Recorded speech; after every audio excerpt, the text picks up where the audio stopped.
Hey, what's up, Drivetrain? Hey, this is my Chris Childs EX. It's a Sunday. It's a Sunday bike, but Chris Childs EX bike.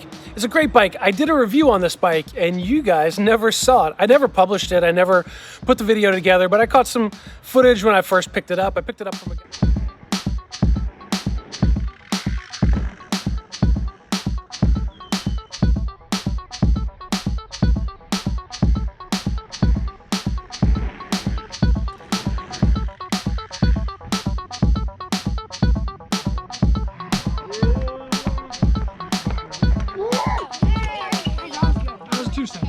Footage when I first picked it up. I picked it up from a guy here locally, and it's a great bike, super unique. I'm going to see if I can show this stuff to you here and turn you around and show you some of the features of it, but I'm getting rid of this. I did some research, and this bike is almost 3 inches shorter than my race bike, than my 20-inch race bike, and it's not so much the top tube length that makes it really hard, but the rear triangle length, especially with pegs on it on the right side, my heel always hits the peg. It's super annoying. Makes it uncomfortable to ride. Makes it kind of a challenge just to, I don't know, the bike just never really felt like my own. If I wanted to, if I want a manual on my race bike, I have to like put effort into it because it's got like a 15-inch rear triangle, 15.25-inch rear triangle. This thing is like 13.2-inch rear triangle, so it's 2 inches shorter on the back. You lean back, if you just think about leaning back to manual, this thing goes into manual. But I did a bunch of research on trail bikes and other frames that were out there because I want to have something that's chromoly that I can take to the park, take on a ramp, just take on trails, do whatever. That now that I'm putting more carbon on my race bikes, I don't really want a 360 and relearn 360s with some carbon fiber forks. Just not the smartest move, I don't think. But I did all this research, and I found this frame that seems like it's perfect.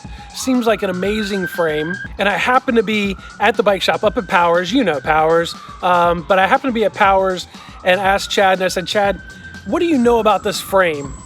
I'm thinking I'm going to get a little bit of information about this frame. I'm going to talk to him about different things. Not Chad. Chad turns around and picks up the exact frame that I've been researching and says, here, look at it, hold it, touch it. It's like, Of course Chad has the one frame that I've been researching and found out might be a good frame for me. So shout out to you, Chad Powers, for always having everything that a BMXer needs. Anyway, so I'm going to pull this thing apart because made a deal with Chad. I'm going to take this frame, drop it off with him, swap out. He's going to give me a couple bucks for this frame, and then I'll pay the difference and pick up the new one. And when I put it together, then I will show you what it is that I picked up. Now for you, that'll be right now.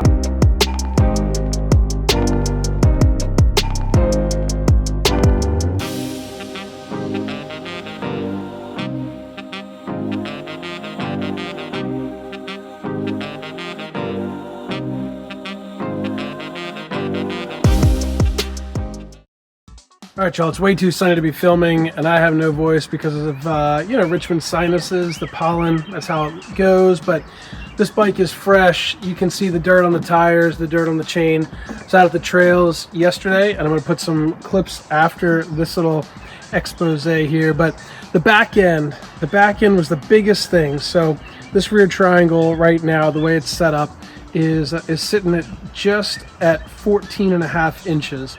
That's a pretty long rear end for a park bike, but like I said, it's a happy medium between, just a normal street bike and my race bike. So this thing feels great. It's got the 21.25 top tube on it. Feels great. It rides great. It jumps great. The only thing I don't like is I tried to put my 25 in the front and a 9 in the back, but the way that these brakes sit, the 25, this thing was just running on the brakes. You see the distance right here. So all I had extra was a 28. So this is a 28.9. That gear is way too heavy to do any normal riding on.